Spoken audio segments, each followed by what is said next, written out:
All right, so another live event we're going to head to, as we brought you just a short time ago, Maryland Governor Wes Moore talking. Let's listen in. No, I think that's why we're going through this process, is that I want this commission. It's a bipartisan commission of leaders from across the state, and I want them to be able to go and listen to the people, conduct listening sessions, and really focus on making sure that the maps that we have next November are fair maps that people can vote on. Governor, from the legislature in order to effectuate redistricting, it's been made clear by the Senate President that he's not interested in pursuing that mid-cycle. Is this kind of a pressure campaign to move the needle forward? No, this is just making sure that that the people's voices are going to be heard. It's the reason that when I created the advisory commission, that I've included members of the legislature. I've asked the Senate President to join, which I'm glad he's going to join and serve as a member, same as the Speaker of the House, because we think it is important that we make sure that the voices of the people are actually heard throughout this process. The legislature is going to have to play an important part of the process, but I'm also very clear. There's not one person that can stop a democratic process from happening. That's why I've ordered this larger commission that will include multiple voices, that both Democrat and Republican, to make sure that that the people, that their voices are heard in this process. Governor, the current map was actually adjusted by the state Supreme Court after what initially was out there was deemed unfair. Yeah. So do you think, personally, the current map, including how the courts changed it, is still unfair? I think personally that it is worth pressure testing whether or not Maryland has fair maps. And I think particularly as we are watching this process taking place within other states, I said if other states are going to go through the process of determining whether or not they have fair maps, so will Maryland. And so I do think it's important that we consistently work to make sure that the maps that we have and that we're voting on next November are fair. The Senate President has expressed concern that going through this process could lead to the potential of losing a Democratic seat or two. Do you have any concerns about that? I've heard his concerns, and I just disagree. When I think about this moment that we find ourselves in, when I think about the type of damage that we have now seen, not just to the state of Maryland that we've seen from the federal government, but then also the danger to our democracy. When I'm seeing that we have a White House that is picking and choosing which states that they think should go through processes of determining whether or not they have fair maps, and then telling other states that they should just sit down and be quiet. I just have a fundamental disagreement. I think that what this moment requires is urgency. I think what this moment requires is us using our time and using our intellectual energy to actually push and to make sure that we have fair maps, not to spend time trying to figure out why we should not do anything. And so I respect his opinion. We have a very fundamental disagreement on this. I think this moment requires urgency, and I think this moment requires us to really think critically and make sure that the people's voices can be heard in a very practical and legal way come next November. Governor, the President just announced about 30 minutes ago that he is withholding the SNAP funds until this shutdown is over. Will that change your plan here? No, because I mean, again, this is once again another example of the President of the United States who is willing to break the law so children can starve. This is just another example of the President of the United States using food as a tool, as a weapon. I mean, I do not understand, and the level of cruelty that we continue to see from the President of the United States is just absolutely staggering. And so, no, my decision when I put the state on the state of emergency, my decision to say that we are going to streamline supports that will go towards $10 million that are going towards our food banks and to our homes of worship to make sure that people can eat. My decision to make sure that we can come up with supplemental capital to be able to support something that has been a long-standing agreement between the federal government and our states about how we distribute SNAP, that our people are going to be taken care of regardless of the cruelty that we continue and the legal actions that we continue to see from this White House. Governor, why did you change your mind on the $62 million? Last week you weren't going to do it. Now you are. Are you going to increase it? Are you going to change it? Are you going to accelerate it in light of the President's comments? You know, I've always been very clear that we are consistently going to look and pressure test ways to make sure that our people are protected.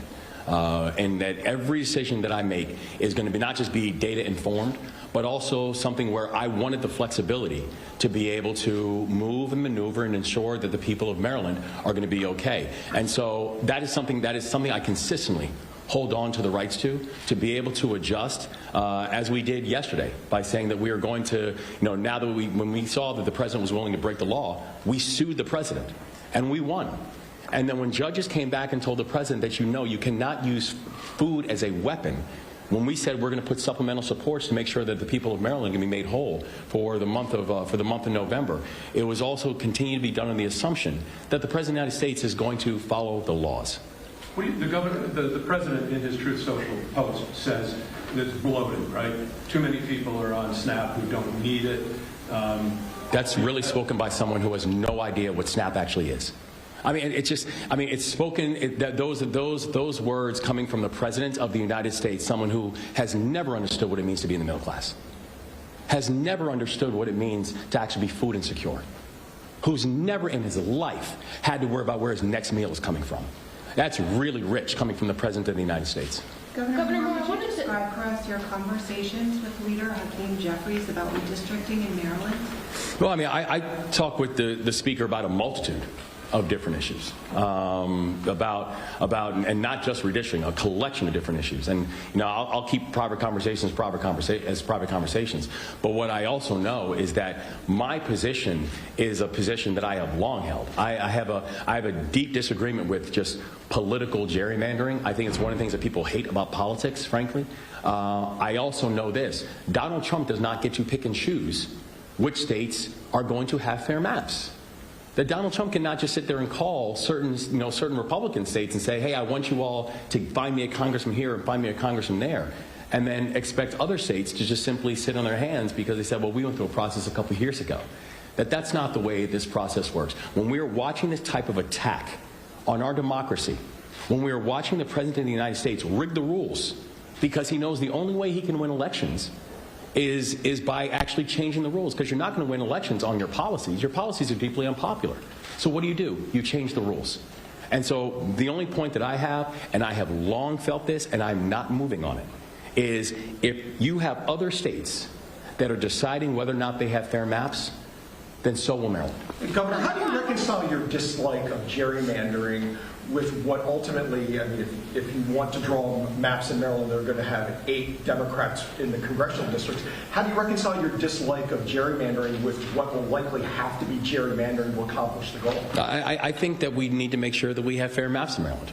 And I think when we're looking at the state of Maryland, my only goal in all of this is just simply saying, if you look at our maps, do they properly represent the hopes and the dreams and the aspirations of every person throughout the state? And I would argue that if you're looking at the maps that we have right now, that were put together in days, that cut through neighborhoods, that cut through jurisdictions, that I would argue that I'm not sure if these maps actually reflect that. And so by going through that process of simply saying, do we have fair maps, I think that that's democracy, and I think that's fair. How do you respond to people, though, who would say that their idea of a fair map is, there's a 2-to-1 registration advantage for Democrats, but that a fairer map in Maryland might involve having at least 2 Republican districts, not 8-0. I would just simply say, let's just take it to the people then. Part of the reason that I pulled together this bipartisan commission is because I want this bipartisan group of leaders to be able to have conversations with the people of our state to determine whether or not we have fair maps within the state of Maryland.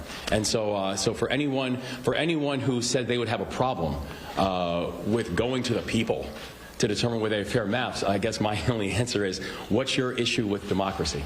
Governor Moore, look, on that same topic, though, when it comes to an 8-0 map or dealing with registered Republicans in the state, what do you say to them who are concerned that if this does go forward, they would be completely cut out of the representation in Congress, when right now there's 30% of registered voters are Republicans in Maryland? Well, I don't think that's the case. The point of this is not disenfranchising people.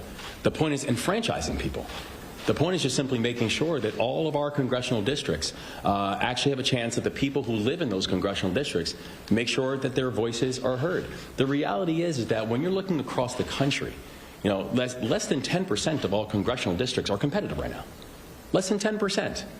And so Maryland is not alone in the idea that there is a lack of competitiveness that exists when you look at congressional races. I think that Maryland should actually help to lead the charge to ensure that the people's voices are being heard and that the people's ambitions are actually being accomplished by the layout of our congressional maps. So would you be okay if the map ended up being 5-3? I just want to make sure that Maryland has fair maps come next November, and that Maryland, the representation that we are sending to Congress is the representation that actually represents the wills, the hopes, the ambitions, and the dreams of the people of this state. Have you met with the Senate President yet? He told me on Friday that you two have a meeting scheduled this week and that this would likely come up and be a major point of conversation. We're set to sit down this week. When? Sometime this week. I don't have my calendar on. Sometime this week. But I'm looking forward to sitting down. And there's one thing, listen, and I want to be clear. The Senate President and I agree that we are in a crisis.